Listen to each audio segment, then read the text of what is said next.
یہ صدائے حریت جموں کشمیر ہے۔ کشمیر اپ ڈیٹ کے ساتھ ابن سلام۔ کاووسا بڈگام میں ایک نوجوان کے قتل پر احتجاج کرنے والے لوگوں کے خلاف قابض فورسز نے قوت کا وحشانہ استعمال کیا، جسے 2 جوان سال لڑکیوں سمیت متعدد افراد زخمی ہو گئے۔ ایک لڑکے جس کی آنکھ میں پیلٹ لگے ہیں کو سری نگر ہسپتال منتقل کیا گیا۔ شہید نوجوان معراج الدین کے اہل خانہ نے پولیس بیان کی تردید کرتے ہوئے کہا ہے کہ معراج الدین نے بھارتی فوج کی دونوں چوکیوں پر اپنی گاڑی روکی تھی۔ پہلی چوکی پر ان کے چچا کی طرف سے شناختی کارڈ دکھانے پر انہیں جانے کی اجازت دی گئی۔ دوسری چوکی پر بھی چچا نے شناختی کارڈ دکھایا، تاہم فوجیوں نے معراج الدین کو گاڑی سے نیچے اتار کر گولی مار دی۔ واقعے کے بعد پورے علاقے میں سخت تناؤ ہے اور قابضین مزید مظاہروں کو روکنے کے لیے پابندیوں کا سہارا لے رہے ہیں۔ حریت رہنماؤں اور تنظیموں نے نوجوان کے قتل پر سخت رنج و غم کا اظہار کرتے ہوئے کہا ہے کہ بھارتی غاصبین کشمیری نوجوانوں کا بے دریغ قتل اور املاک کو تباہ کر رہے ہیں، مگر اس کے باوجود وہ کشمیر پر اپنا جابرانہ تسلط بچانے میں کامیاب نہیں ہوں گے۔ انہوں نے سوگوار خاندان سے تعزیت و یکجہتی کا اظہار کرتے ہوئے کہا ہے کہ خون ناحق رائے گاہ نہیں جائے گا۔ بھارتی فوج نے یمرش کولگام میں ایک آپریشن کے دوران بدھ سے مقامی لوگوں کو یرغمال بنایا۔ بھارتی فوج کا کہنا ہے کہ علاقے میں مجاہدین موجود تھے جن کے ساتھ جھڑپ ہوئی، تاہم وہ محاصرہ توڑ کر نکل جانے میں کامیاب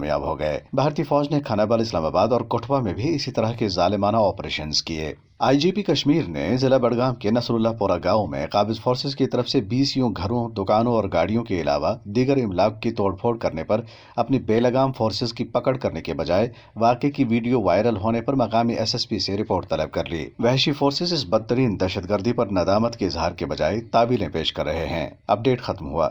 تحریک آزادی کو دبانے میں ناکامی اور مجاہدین کے ہاتھوں ذلت اور رسوائی اٹھانے کے بعد بھارتی سامراج کا غصہ بے قابو ہو چکا ہے۔ بے گناہ افراد کا قتل، پرامن احتجاجی مظاہرین پر طاقت کا بے دریغ استعمال اور بستیوں کو تاراج کرنا اسی مایوسی کا رد عمل ہے۔ اس حوالے سے سنتے ہیں جموں کشمیر لبریشن فرنٹ کے وائس چیئرمین محمد سلیم ہارون کی گفتگو۔ دیکھیے، یہ جو بڈگام کے علاقے نسلا پورہ میں جو ہندوستانی فوج نے کیا ہے کہ پہلے کشمیریوں کی جائیدادوں کو تہس نہس کرنا اور اس کے بعد دکانوں کو اور مکانوں کو آگ لگانا، یہ ان کا کوئی نیا کام نہیں ہے۔ اس سے پہلے بھی شہروں کے شہر اور گاؤں کے گاؤں انہوں نے راکھ کے ڈیر میں تبدیل کیے ہیں۔ کاوڈارا کی مثال ہے، 3 کلومیٹر پہ وہ جو پورا محلہ ایک علاقہ تھا اس کو راکھ کے ڈیر میں تبدیل کیا۔ جب کشمیری کسی بھی طرح سے کمپرومائز کرنے کے لیے تیار نہیں تو یہ اس طرح کے یہ اونچے ہتھ کنڈے کر رہے ہیں۔ اس سے کشمیری ڈر جائے گا، خوف میں آئے گا اور کشمیری وہی کرے گا جو ہندوستان اس کو کہتا ہے، لیکن ایسا بالکل نہیں ہے۔ کشمیری کسی بھی صورت ڈرنے اور جھکنے اور بکنے والا نہیں ہے۔ کل ہی اور ایک واقعہ جو ایک بے گناہ کا قتل کیا گیا ہے اور اس کے بعد یہ کہا گیا ہے کہ یہ بھاگ رہا ہے، اس کے خلاف پھر پوری